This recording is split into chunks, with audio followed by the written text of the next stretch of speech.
Hi guys. I look like I have a halo and I don't like that. I was trying to avoid actually turning on that light and it didn't work. Okay.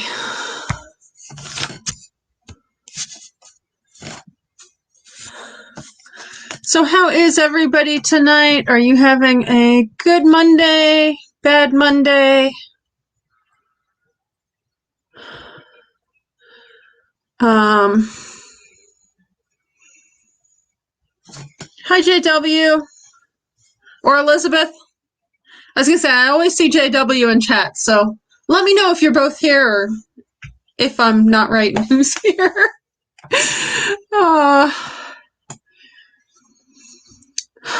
So, probably going to be slightly odd live tonight. I've probably had more down days in the last week than good days, and I had a chiropractor appointment, so it hurts to actually sit here. Hi, Ford Man. So it will probably be shorter tonight, just so you guys are aware. Still on a graduation high. Congratulations, Elizabeth. All done and ready to go. As is she, and I feel like I'm yelling. I'm sorry. I know she had been looking at tutoring and stuff instead of just jumping into teaching. Is that still the plan? Hi, Khadija. How are you doing tonight?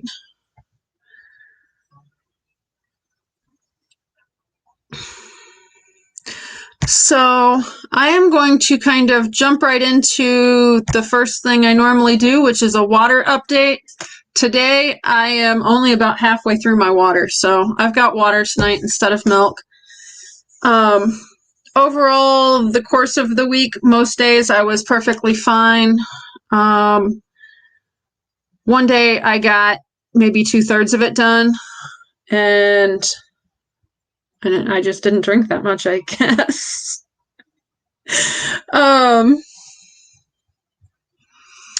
But overall, I'm sticking at that 32-ounce mark. And then I'll probably up it again next week if everything settles down this week.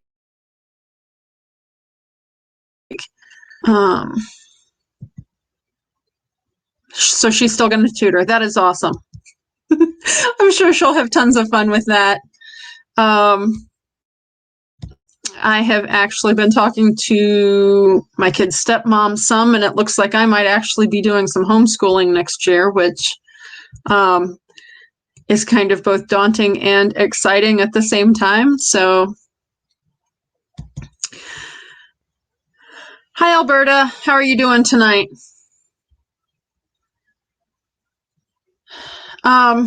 So I am kind of breaking from the pattern I've had the last, I don't know, probably month and a half a bit.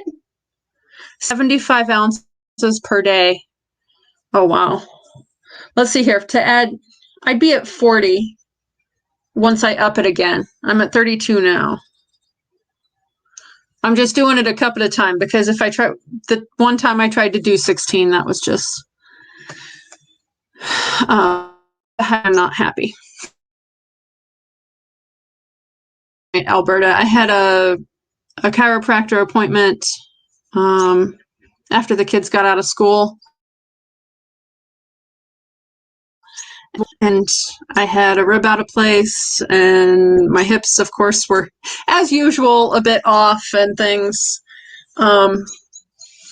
So, yes, I'm very sore. So I probably won't be on quite as long tonight, which actually, while I'm thinking about it, normally we would raid Karen over at Prairie Life, and going to be live tonight. So a 30-ounce mug, and you drink 2 to 3 per day. Yeah, normally I was out and about today, so that's why I've got the Yeti. Normally I've got a 1.5 jam jar, Um, I'm sure it will actually get much better now that things are back in place. I wound up, probably about a week and a half ago, I woke up and couldn't feel my right leg because my hips were just that off. And it took probably 5 or 6 hours to get it to go back. And then silly me, hi, traveling dingbats. Can you remind me what your names are? Or whoever is here with us tonight. That would be awesome. Anyway, I got my leg back to where it should be, like I could feel it and stuff, and then decided to go out and mow. And we have a walk behind mower.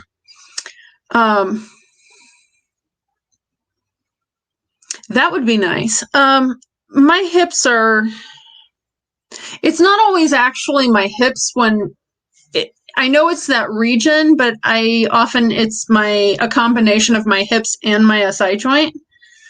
And just sometimes things pinch weird. Alicia. Hi, Alicia. And hi, Michelle. My everyday wife life. And Khadija, I know I had to you, but for those of you that don't know Khadija, she is at her healthy home. So please feel free. Because it needed mode. So anyway, normally we would raid Prairie Life. She is not going live tonight. I will make it as long as I can. I don't have as many banners in here as I wanted to, but like the thumbnail mentioned, I was kind of aiming for like a Q&A. Oh yes, Fordman is Kenny or Kenneth. He goes by either one. I don't know why I always call you Fordman. I think that's just how I was introduced to you.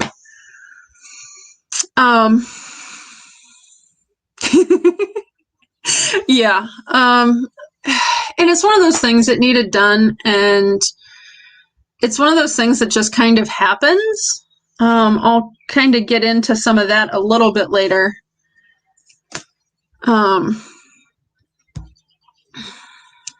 So what I wanted to talk to you guys about tonight, most of you have met me in lives or various places around, and or you've seen my channel and you know that I have something called histamine intolerance. And that's often one of those things that people are like, what's that? I've never heard of that. That sounds weird.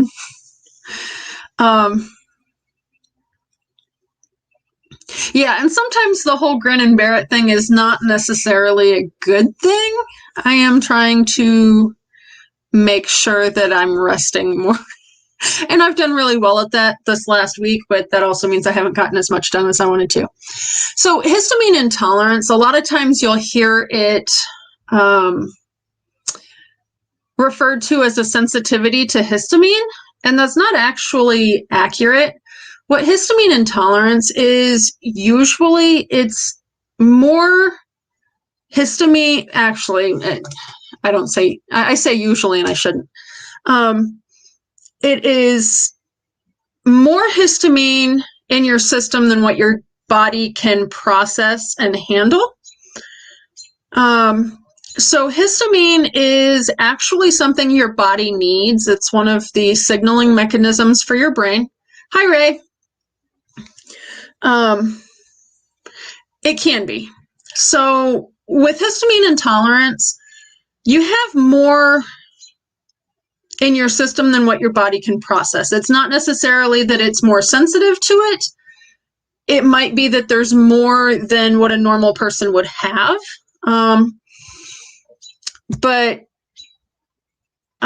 So anyway, basically histamine intolerance is having more histamine in your system than what your body can deal with on a regular basis. And oh no, I don't want to edit that. I want to show that. I did do a little bit of research because I don't have all of the symptoms of histamine intolerance. I have some of the symptoms of histamine intolerance. So I wanted to make sure I kind of had a wide range for you guys. And I think there's actually some that are even missing off of this list because I don't see a whole lot of heart things. So, difficulty breathing, coughing, asthma, nasal congestion, sinus issues, sore throat, postnasal drip, throat clearing. The throat clearing I have noticed since I've been more in tune with it. There are some foods that will actually trigger that for me. Yes, in some ways it can be associated with autoimmune diseases. So anyway, that was kind of the respiratory type things. Digestively, nausea, vomiting, diarrhea, stomach pains, bloating, acid reflux, all par for the course. Nervous system, and I have a lot of nervous system issues. So headaches, migraines, vertigo, dizziness, insomnia, fatigue, anxiety, itching. Itching is a big one. And I think hives is usually listed in that one as well.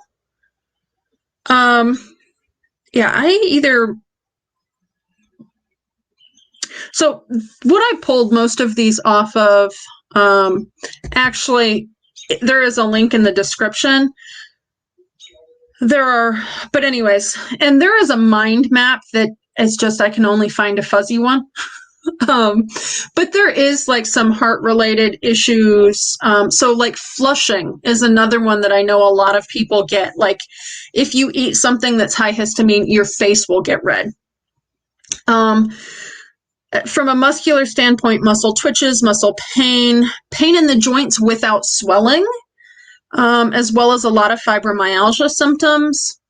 From a reproductive standpoint, period cramps, irregular periods, estrogen dominance, vulvodynia, PCOS, endometriosis, all of those kinds of things can be factored in. There's also some, I think the heart and the bone stuff is probably more kind of serious in some ways. Sorry.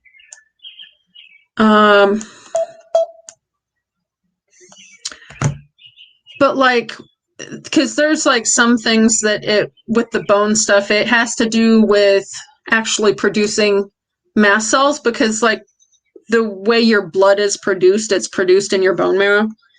As far as the cardiac stuff, just off the top of my head, I know a lot of things that honestly kind of seem like heart attack type symptoms, like arrhythmias and some of those things are in there. Anaphylactic type reactions where you can't breathe are definitely in that respiratory thing. So in all honesty, a lot of like panic attack symptoms, even though panic attacks aren't usually listed, if you look at the individual symptoms of panic attacks, there's a lot of them in the list that actually they're all symptoms of things that people deal with histamine intolerance. So what do you need to avoid? We will get there.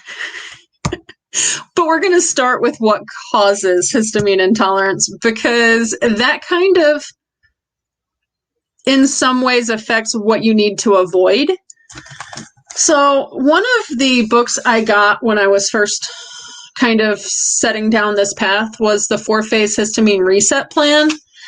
And she has a really good section in here about root causes, because in all reality, there's a lot of different root causes, and each of the root causes will have slightly differing symptoms. And like one of mine is called mast cell activation syndrome. I'm not diagnosed, but That's one of those things. I've got the symptoms for it, and another pre-existing condition definitely plays into that. So the most common 8 causes: mast cell activation syndrome, gluten intolerance, leaky gut, gut infections, inflammatory digestive diseases, nutrient deficiencies, which for you guys with the autoimmune issues, that's often one for those too. Genetic mutations, certain medications.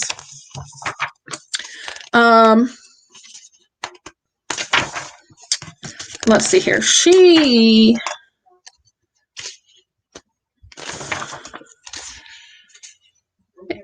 So in the gut infection section, that's stuff like SIBO and some of those things. Oh, one thing I didn't mention in symptoms: skin issues, acne, eczema, rashes, rosacea, all those, fatigue, and like those seem to be, a lot of those are in the SIBO. Depression is another one. Candida overgrowth, parasites. The inflammatory digestive diseases, that falls into stuff like IBS and some of those. And this is just like the top 8. I know in the time I've spent learning about this stuff, there some things that aren't in that list that I know seem to go this way. Lyme disease, the certain illness that's going around right now has been a big one that I see people coming in and going, I had that and then I started having all these issues.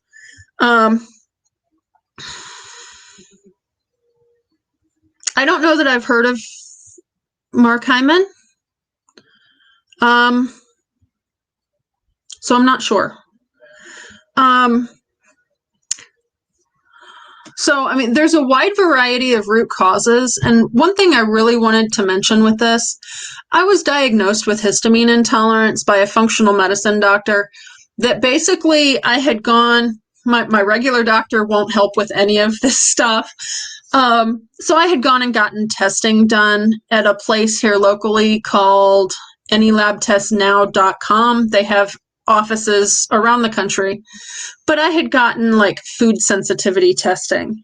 I had gotten like all the normal like blood work done you would have done at checkups and things that really shouldn't be a problem to get done. But I couldn't get a doctor to order them, so I went ahead and did it myself and just paid for them. And she looked through all of the symptoms I was having, all of the stuff that was going on. And she also knew me. Hi, Millie and James. She also knew me from before, because before she started working in the functional medicine space, she was also a chiropractor. Still, I mean, she still has her certification. She just doesn't do that right now. So she knew I had something called Ehlers-Danlos syndrome. And Ehlers-Danlos syndrome is actually a genetic syndrome, disease. I don't know what you would call it. But anyway, it's basically a connective tissue disorder, and I've got the hypermobility type. There are several different types. So I'm hyperflexible. Now, that comes with some benefits at times, but then there's also some side effects.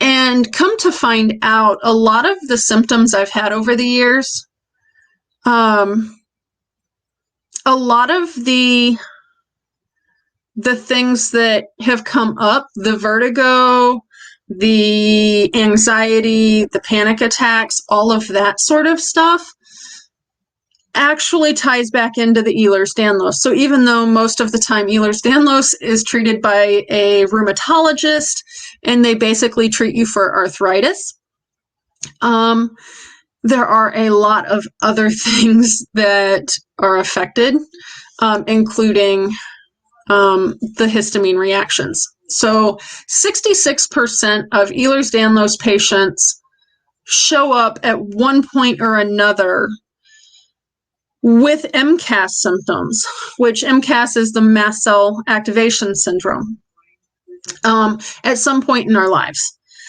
And over the years, I mean, like, so the first food sensitivity I figured out, my brother actually, something had been said. I was 20, 21, somewhere in there.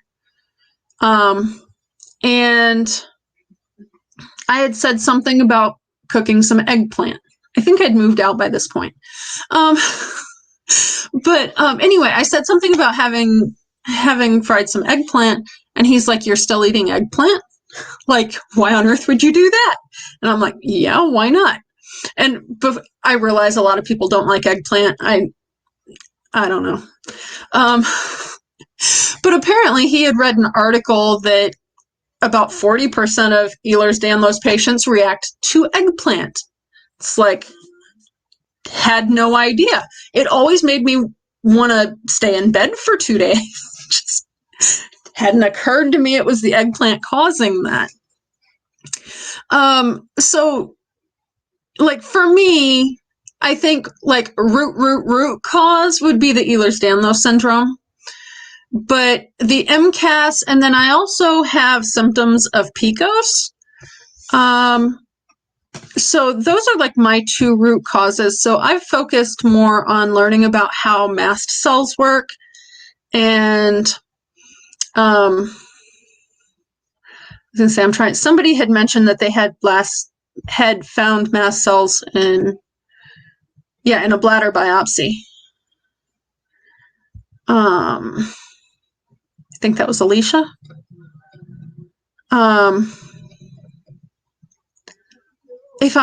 There it is, Alicia. Okay. So there are mast cells. They're actually a type of white blood cell. And so a lot of people with the autoimmune issues, a lot of times it is somehow your immune system has decided that some part of your body is a foreign invader. And that's a problem because then they start attacking it.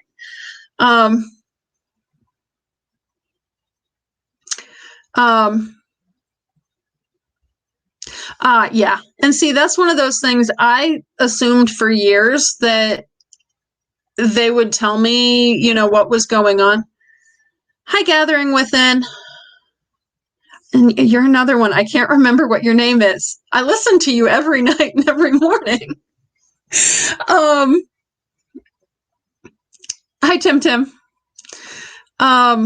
So it does get complicated, and that's why I kind of wanted to just do a high level Q&A, because it's one of those things that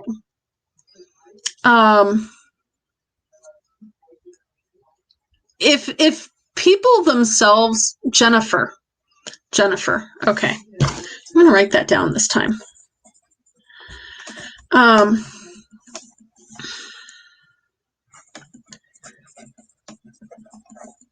I've got a niece named Jennifer. Like, my regular doctor does not in any way acknowledge that histamine intolerance is a thing. And I take many different vitamins and supplements to help deal with all the different aspects, to keep things manageable and that kind of thing. And like, every time you go into the doctor, of course, they are like, "Well, what are you taking?" And I've got a laundry list, and I can tell them exactly why I'm taking everything. But like, she's like, "That's not what that does." Well, it really kind of does, but that gets in. It's one of those things that, and we kind of already went over that, and I'm out of banners. I told you guys that it's been an odd afternoon, and so anyway. So, well, and part of the problem is that doctors are in large part trained not only by schools that are funded by big pharmaceutical companies, but their ongoing education a lot of times is by pharmaceutical salespeople. So they don't really keep up with what different things are unless they take the time to actually go hunting down more information. And a lot of times they won't do that. Which, I mean, there's lots of times that,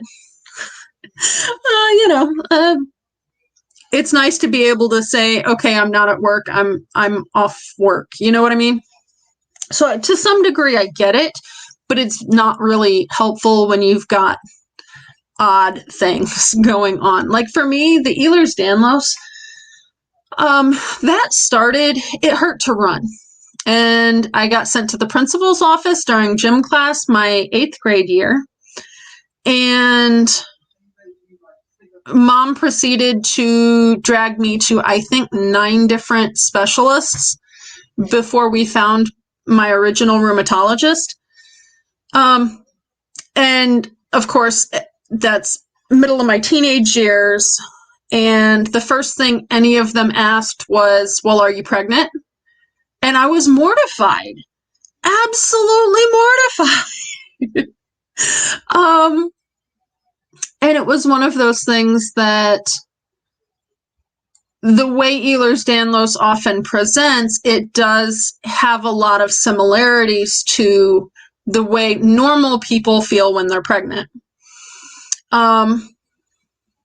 Hi, Virginia Fruit Grower. How are you doing tonight? Yeah, I often feel like doctors just want to write you a prescription. And I have that problem now, especially because I react to all prescription medications. Like short-term antibiotics, which you would think, they're short-term, shouldn't be a big deal.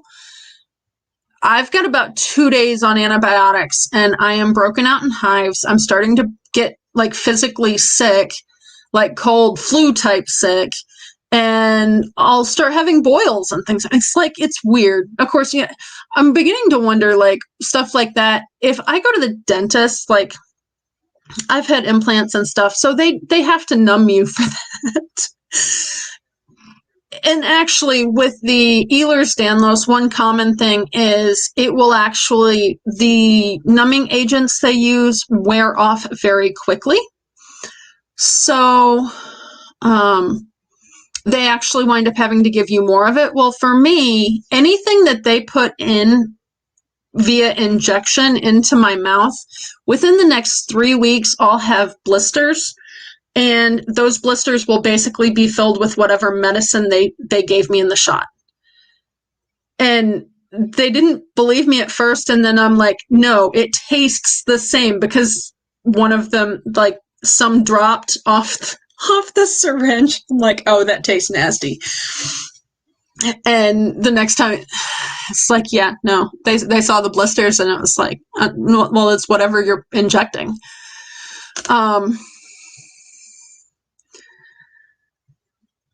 Yeah, Tim. And see, like, for me,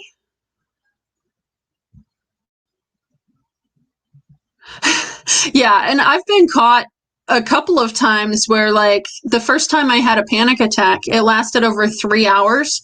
A friend of mine from Tennessee actually called EMS for me because I was refusing. I didn't have a way to pay for it. And I know it was stupid. Don't get me wrong. I know it was stupid. I needed help. I didn't know how I was going to pay for it, so I didn't want to incur the bills. And they gave me prescription Xanax when I got to the ER, and it swelled my tongue up and clamped my jaw shut. And then when I was leaving the ER, they gave me a prescription for Xanax. And the person that happened to be there with me was like, well, don't you want to go get your prescription filled, even though it was like 2 a.m? And I'm like, no, why would I do that?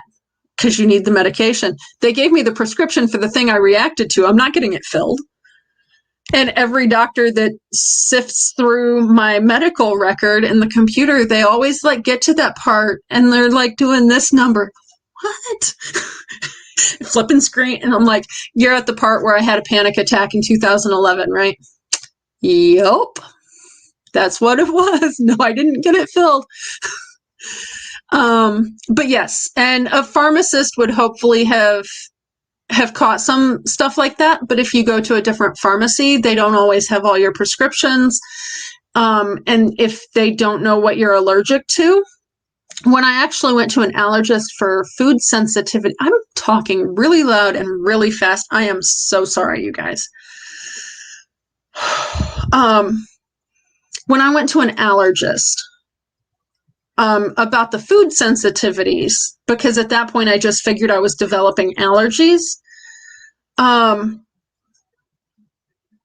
it was that Xanax was the one thing she said was actually a true allergy symptoms.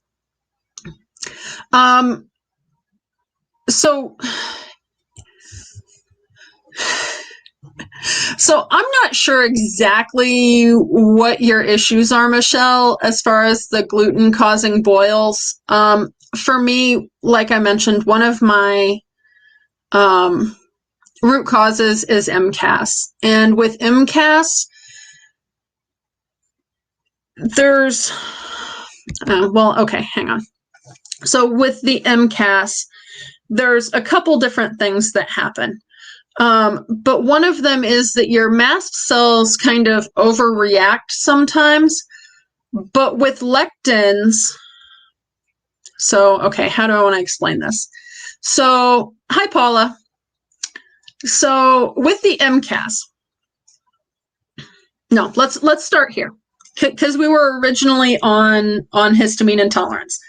So with histamine intolerance, you can have different things that are your root cause, okay? And that can vary what you should eat a little bit. And that is the MCAS link. But overall, the goal is to eat a low histamine diet, which histamine is a naturally occurring thing. Your body does need a little bit. And the best illustration for histamine and what you need is everybody has a histamine bucket, okay? So you've got your pail, right? Like you're going to the beach. And you need an inch of histamine in the bottom of it to do the basic functions that your body needs. It is a major tool for communicating chemically with your brain. So it starts processes, it tells processes when to stop and stuff like that. I don't know all the technical stuff with that, so I'm just going to just leave it at my high level understanding of things. And yes, Alberta, it is like my body's way of getting rid of poisons.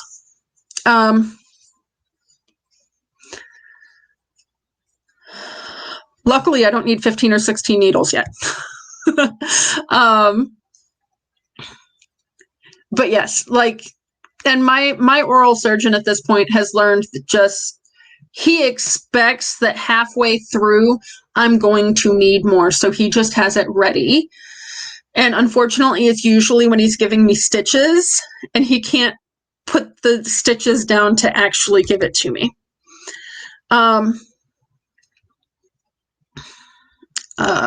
Interesting. I've never heard of it coming out of cheeks before, but it kind of makes sense to me. So anyway, all right, I'm going to have to quit looking at chat for a minute or two so I can explain this. And Tim, at this point, any prescription is not good for me, period. If it is synthetic, it is not a good fit.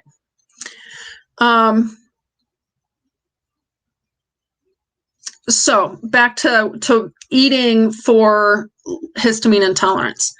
There are a variety of lists that will typically have things kind of rated as to low, medium, high, or liberating. Liberating just means that they are something that will basically cause histamine that's already been processed to be released. So you have to process it again. It is the way I understand it.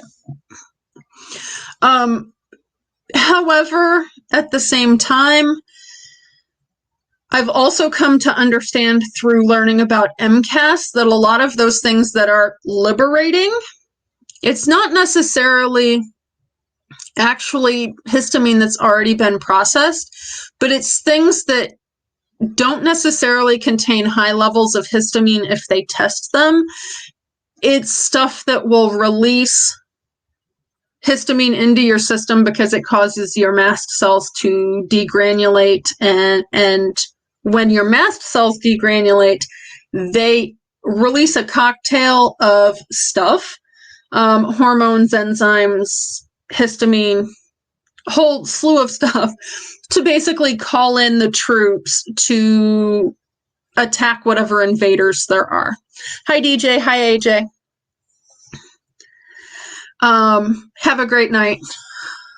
Thanks for stopping in. So I don't remember exactly what this section was, but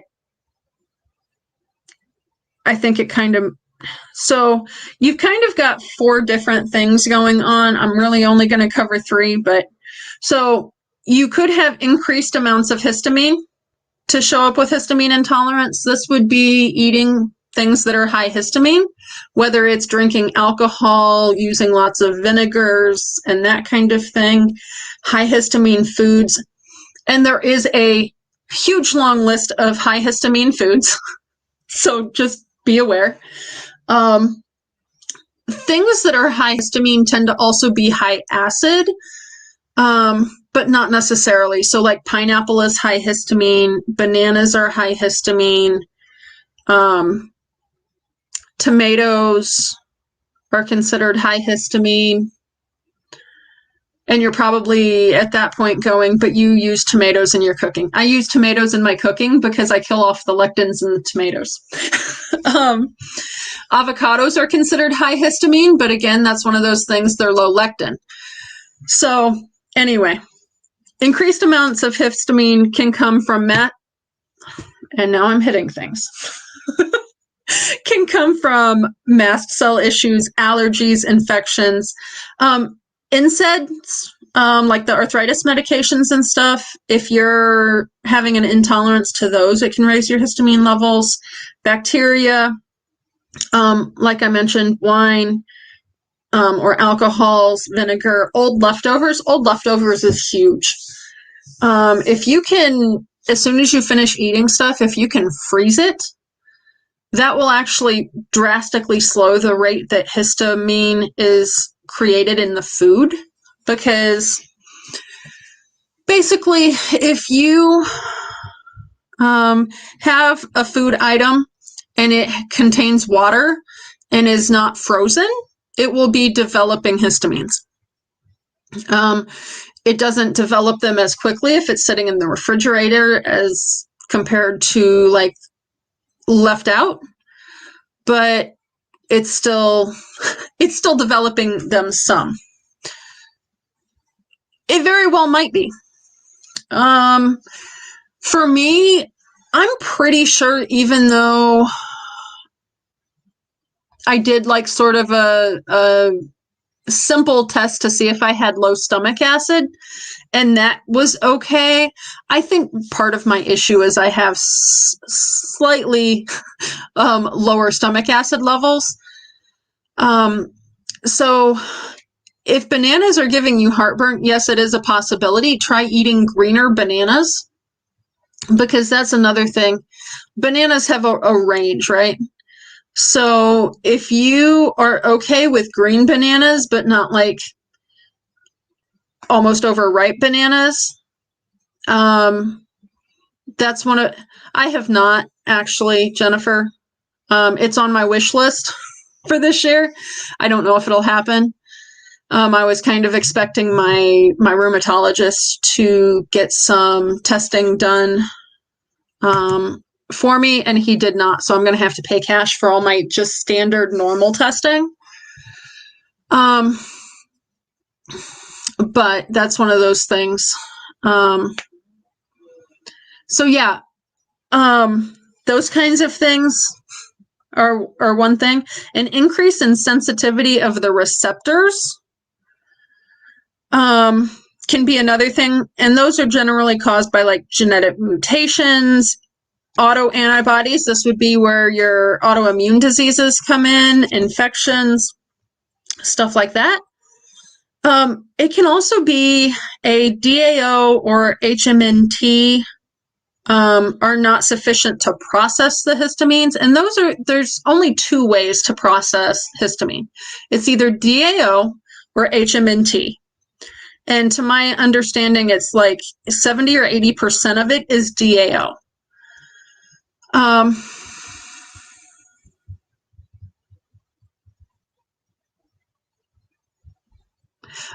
was going to say, if it's other nutrient levels, that might be. Typically, if it's a histamine issue, you're better off with the greener bananas. I don't know, that might be affected by like the fiber content or the types of fiber in bananas as well. I know there's some things with that. And see, I'm pretty sure I've got PCOS, but my regular doctor won't do anything with hormone related stuff unless I'm trying to conceive until after I've gone through menopause.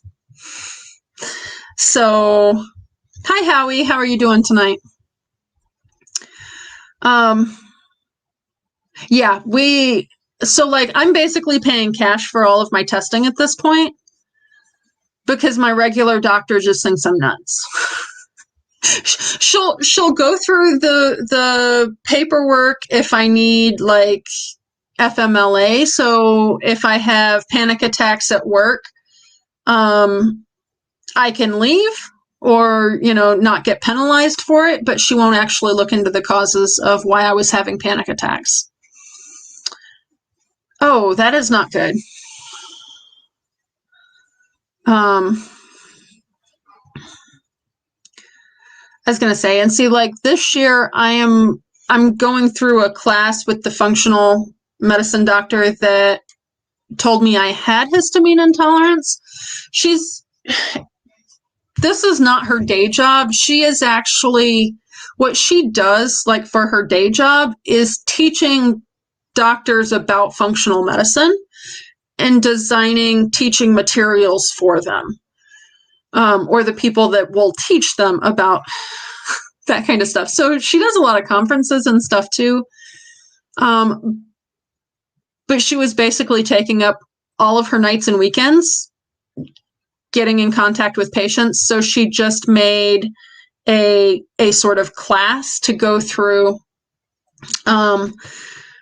Like last quarter was focused on nutrition and kind of getting down to a baseline, and then we're focused on like detox type stuff this quarter, and then as the year goes on we'll get into the hormones and that kind of stuff to try and get those balanced out, just with the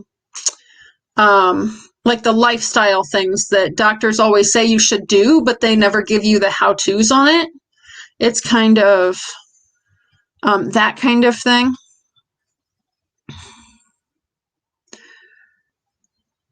I very well might do that. But I'm very glad to hear that you are okay at this point. Because yeah, I mean, it's scary. And like, it's really frustrating to me that she won't even look at it until after menopause. She thought I was nuts when I wanted to go get a mammogram. I was told at 25 I should go get a mammogram because my mom died of breast cancer. It took me over 10 years to find someone that would order it and have an insurance that would pay for it, because again, I wasn't postmenopausal, and mom was 60 when she passed. So, well, she wasn't in her childbearing years. You don't have to worry about it. Well, her oncologist seemed pretty adamant that I should get tested.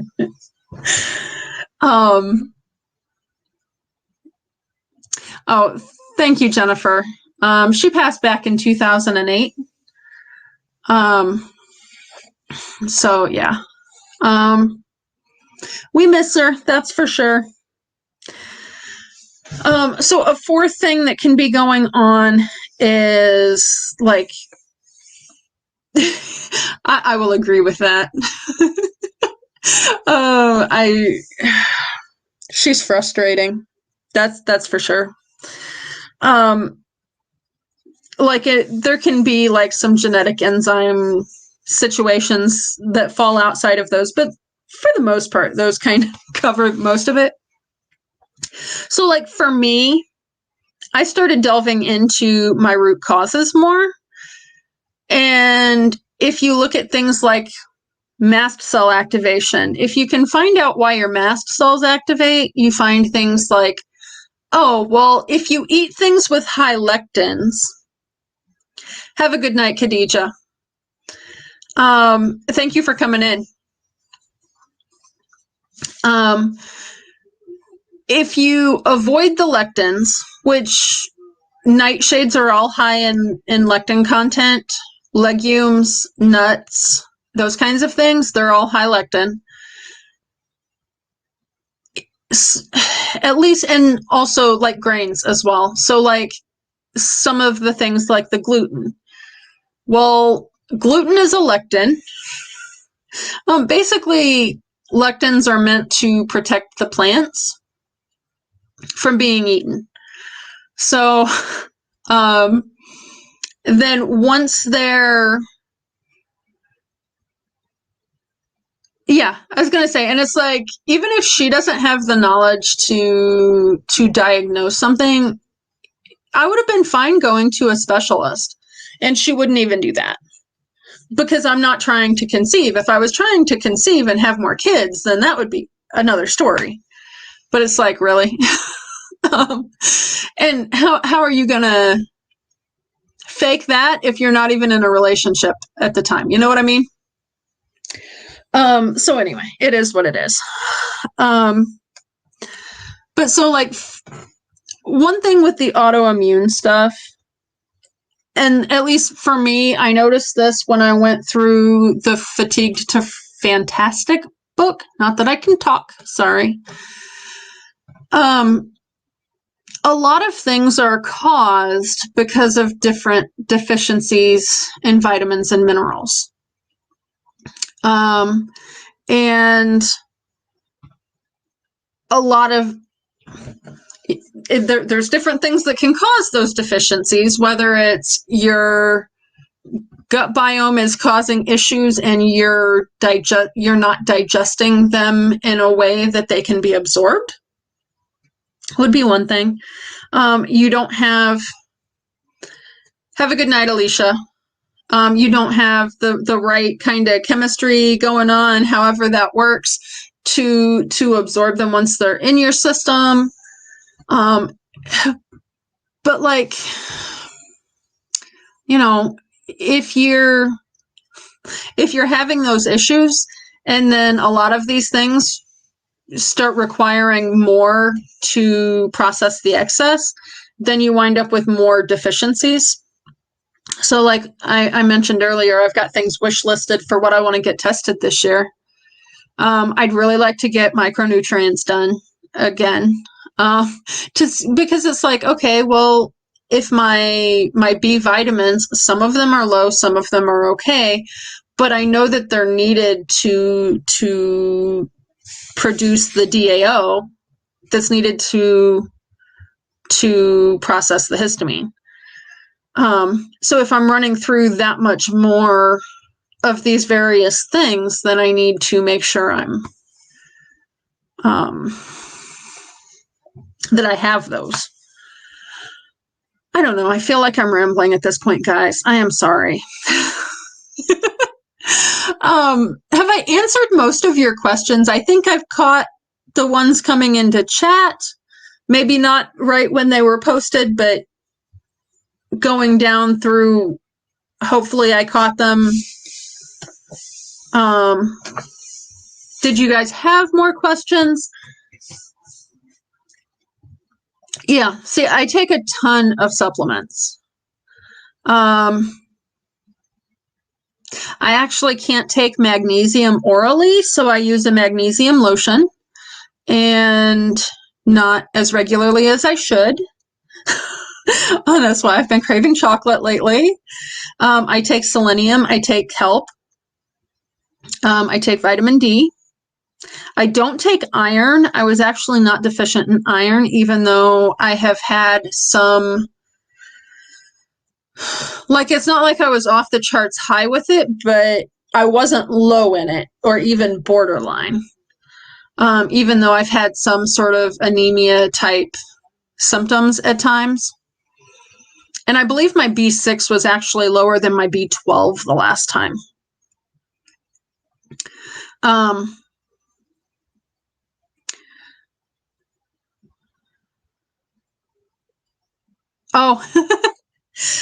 You know what? I don't buy magnesium lotion. I make it.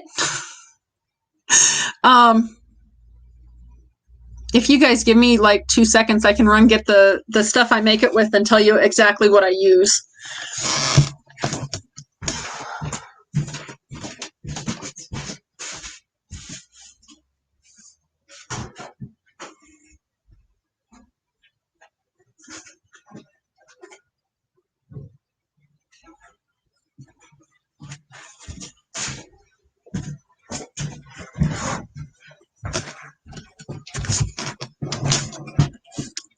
Hi, Abby. How are you doing tonight?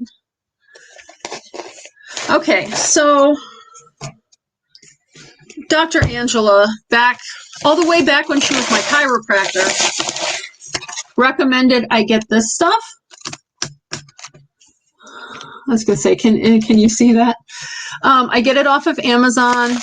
It's almost a 2-pound bag. I think it cost me $16 normally. So if you use the lotion or oil, it will absorb into your skin, and your skin will not absorb too much of it. And fair warning, if you're taking it orally and you start having hot flashes, that's how I knew it wasn't a good option for me. I was like 33 and having hot flashes at work. So anyways, I used this, and for the longest time, I mixed equal parts of the flakes with hot water. So like I'd put water on the stove and bring it up just to a boil, and then I'd stir the same amount of this in. And if you use the oil, it has this very, how should I say, irritating, if you're deficient in it anyway, it has this very intense tingling, irritating. It's like you just want to like sit there and scratch. Effect to it if you're deficient. And that's not really pleasant, even if you're expecting it to happen. And of course, then the other thing is, if it's an oil, it's a little bit messier to use. And somebody suggested I use the lotion. So I bought a bottle, and it was like next to impossible to get out because it's super thick. And that's like $12 a bottle, and you don't get much. You don't get much. And then I was like, well, somebody else suggested, well, why don't you just make the lotion yourself? So what I did, my massage therapist uses this stuff, and you can get a regular lotion variety of this it's a thinner lotion, but otherwise it's the same type of thing. And it's just muscle therapy it's Bon Vital is the brand. It's massage cream, and it's the muscle therapy version with jojoba and dwarf pine oil. It's water soluble or whatever. So I take equal parts of this and this, because magnesium oil is not really an oil. And basically dissolve the flakes of magnesium salts in the super thick lotion, and at the end I have a regular thickness of lotion to use. If that makes sense. Both of those I got on Amazon. Hi, Timmy Ray. How are you doing tonight? And I will just stick those in a stainless steel bowl and use a whisk. That's a really good question. So the EDS makes massages interesting at times. Like, so the massage therapist I have, she is aware that I have Ehlers-Danlos, and I think she actually talked to Dr. Angela about it because I met my massage therapist when she was working in the same chiropractor office as my functional medicine doctor was when she was a chiropractor. And I believe they had a conversation, so she had an understanding of what it was. So there are certain things, like she doesn't have me like dangling arms anywhere. Like everything is always supported at all times so that nothing goes out of place just because of body weight, if that makes sense. And because I'm hyper flexible, like some massage therapists are like trying to stretch out your muscles and things. So if they're trying to do that and they don't really have a good idea of what Ehlers-Danlos is, it's really easy to overdo stretching. So like, for instance, the walk every day in April challenge thing that you did, Michelle, I asked my chiropractor what I should be doing for that. And she's like, well, most people I would tell them to make sure they're stretching beforehand, but I'm not going to tell you that. And she wound up telling me to just start slowly and make sure I had like a warm up and cool down period. So I don't know for sure that, how do I want to say that? I don't know for sure that the EDS is helped or hurt by the massage therapist. I know that when I get a massage, she works the kinks out of my legs. She can help really, and like I'm having a lot of issues with tension and stuff in my neck these days. She can help get the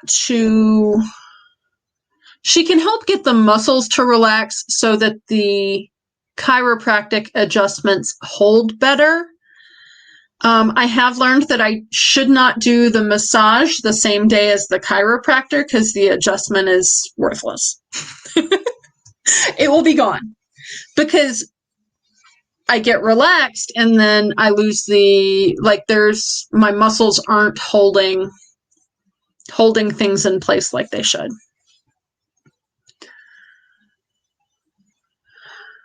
No worries, Timmy Ray.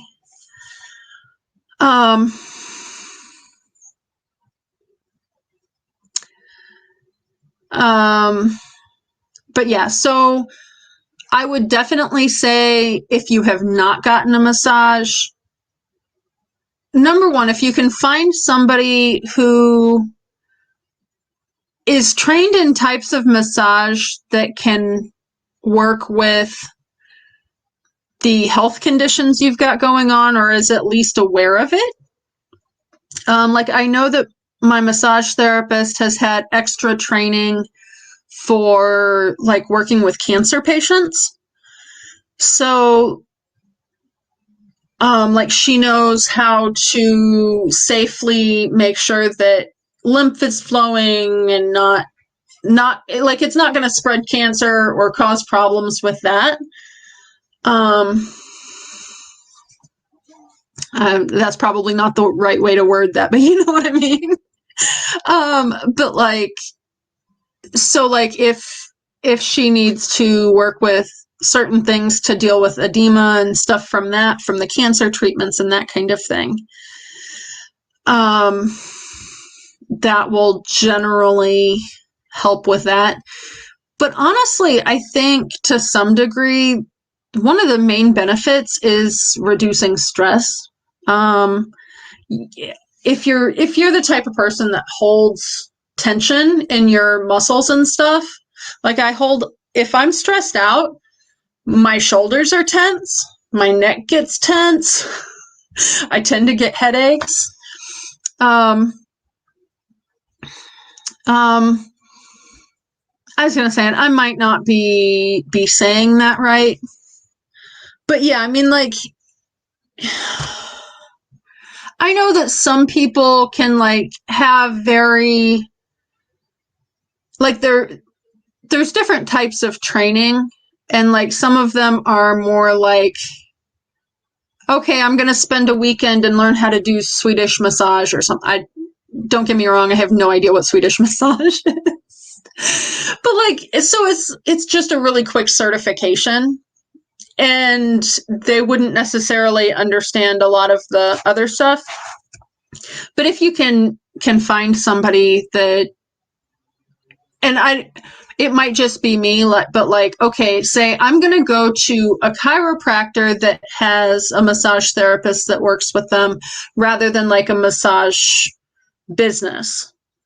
Not to say that they don't know what they're doing, because like I know I've got a friend that goes to Massage MV, and she had multiple issues with various things, and she was never diagnosed with EDS, but she kind of questioned it and was sort of starting to get it looked into it, but she never anymore. To get diagnosed with EDS, it's really difficult.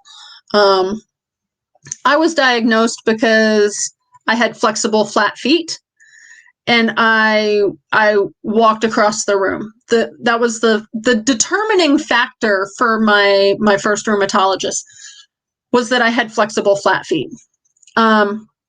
Now most doctors will send you for genetic testing, and that is the only way they will diagnose you. And most of them, how bizarre is this? They still don't want to diagnose you with Ehlers-Danlos syndrome. They will diagnose mixed connective tissue disorder because that is curable, versus EDS, which is a genetic condition and not curable.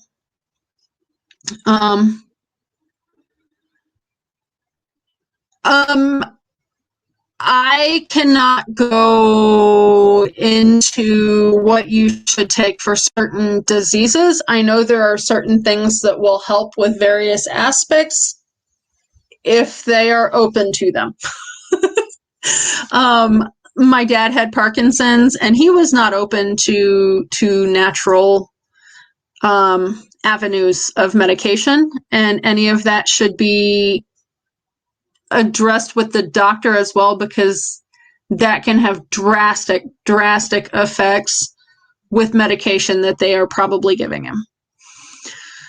The massage to help the EDS, I think it does. And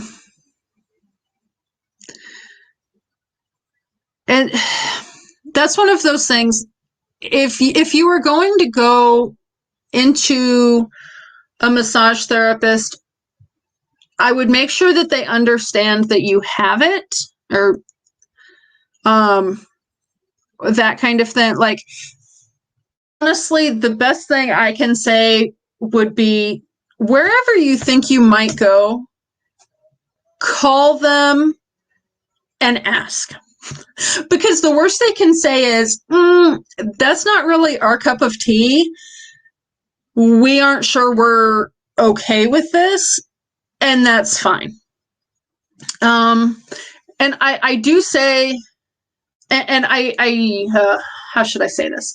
So I have been to one massage therapist at a different chiropractor's office when she was still at the one before and my chiropractor had left. I didn't really want to go into the office. Anyway, there was some other stuff going on. I didn't want to deal with it.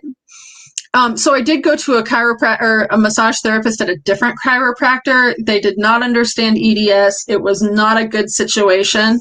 And I wound up with a chiropractor appointment 2 days after I had the one before, the day before. So I had chiropractor appointment, then a massage, and 2 days later I was back at the chiropractor because the massage therapist effectively undid everything the chiropractor did. Oh, no problem, Timmy Ray. Unfortunately, there's so many variables. If he's open to it, I would highly recommend finding a functional medicine doctor that can help. And I say functional because in my experience, so I don't know that they're all this way, the naturopaths that I know or have talked to typically know the natural stuff, so they're going to know what the different herbs and supplements and things might do, but they don't always know how it interacts with the medications. And at the same time, like the one that I actually went to didn't have a really firm understanding of the different medical conditions either. So like she relied on hooking you up to like, I think it was something similar to like a pulse oximeter type situation. I don't know. It like would do these printouts and say, oh, well, you've got this or you've got that. And if it's a rare anything, it's not in there. So like she didn't know what to do with the Ehlers-Danlos syndrome stuff.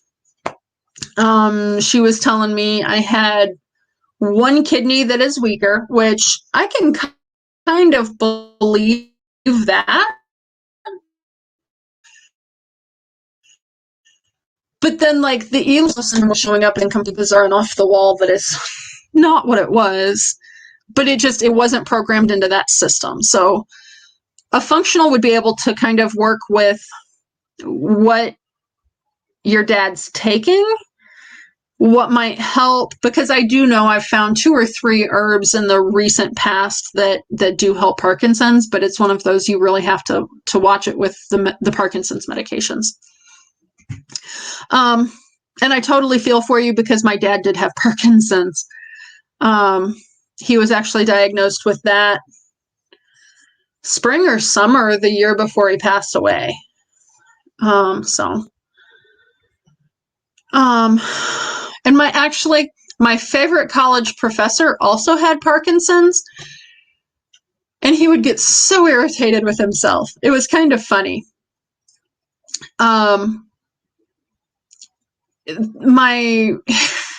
My professor, now I was new to anthropology classes at the time, so it was a little weird, but I had taken one that was a general ed class and immediately loved it.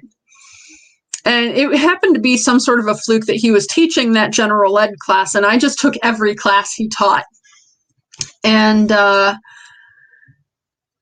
but most anthropology classes, like you'll take 10 to 12 pages worth of notes from an hour or 2 class. That was not uncommon. But he would write on the board for like any of the specifics and stuff, and he'd start off normal size and then get teeny. So by the end, we would raid the board at the end of class because his writing was like what you would do on a paper. He would get so mad at himself. He would turn around and yell, why are you guys are just sitting there. I can't read this and I'm standing next to the board. Oh,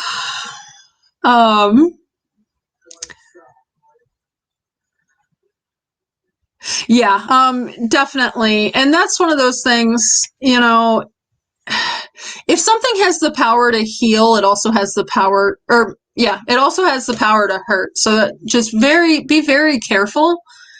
Um,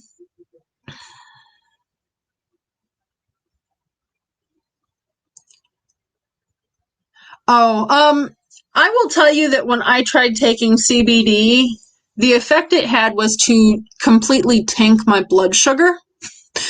And I know that that seems to be an abnormal reaction, but just, I know it helps a lot of people with a lot of different conditions. Um, but it doesn't help everybody. Yeah. And yeah, that's why I say it's up to the person with whatever issue it is. Even if other people are helping with care and stuff, it's their life. Um, so if they're not open to that kind of thing, and back then I wasn't, um, oh, and you know, I didn't even think to check my blood pressure. Um, Actually, it did get checked once because I had taken the CBD before work, and 2 hours into my shift, I could barely stand up. I was shaky. I was dizzy. And the first responders always check blood pressure. Of course, by the time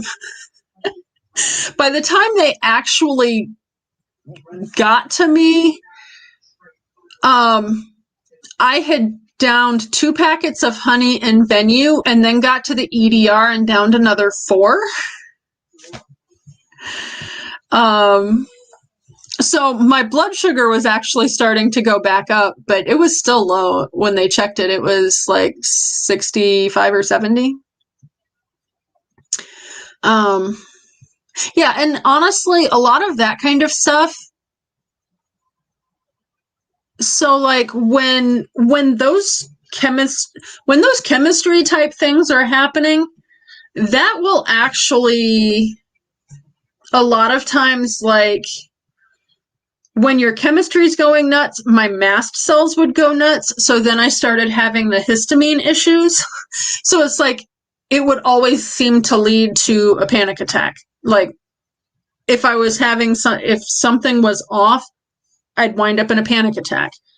And it wasn't necessarily, it's like after I'd had a couple, I knew what was happening, so I wasn't as panicked, but I still had all the panic attack symptoms, which is a little bizarre.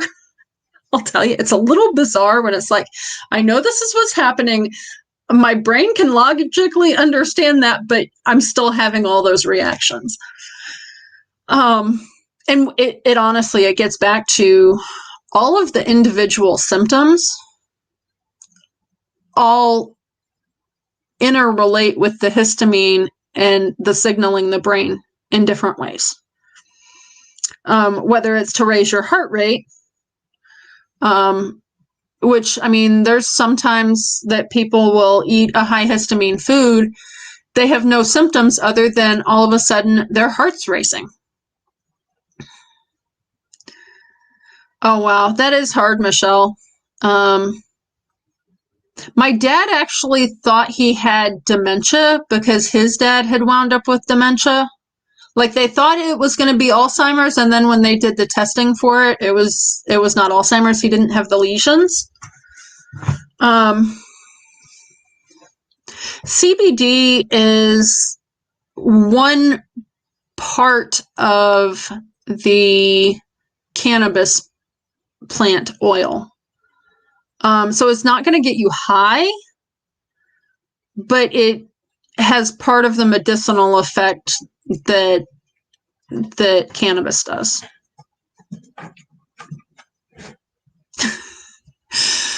Yes. And if I was going to say, if you guys need to remember to breathe, I think you should go check out The Gathering Within. She has some awesome affirmation videos.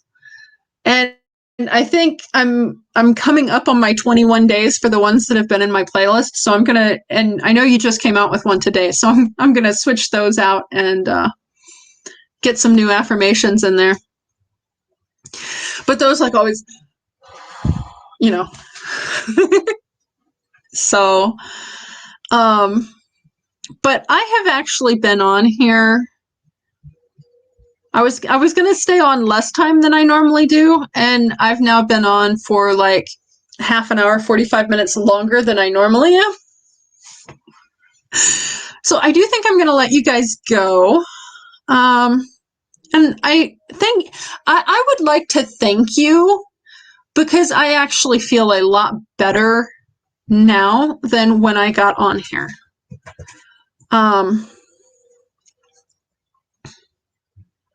So I just want to thank all of you guys that have come in tonight for helping make me feel better, letting me hang out with friends, and get to know you guys. I am so sorry you guys are dealing with the conditions you're dealing with, but I really like the attitude you guys have, that you can look at things and find ways to work on making your lives a little bit better with them. So I really appreciate you guys stopping in, and I hope you got something out of this talk.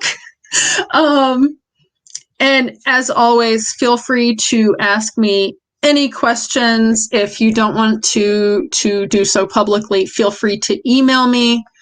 My email is goinggreenmomonyt at gmail.com. So it sounds like Red is coming on at 11. I know Mark from Rolling Homestead is coming on at, I believe, 11:30. It may be 11:25. I'm not sure. But I am actually going to go eat because I haven't really eaten a whole lot today. So have a great night, you guys. Thank you for stopping in.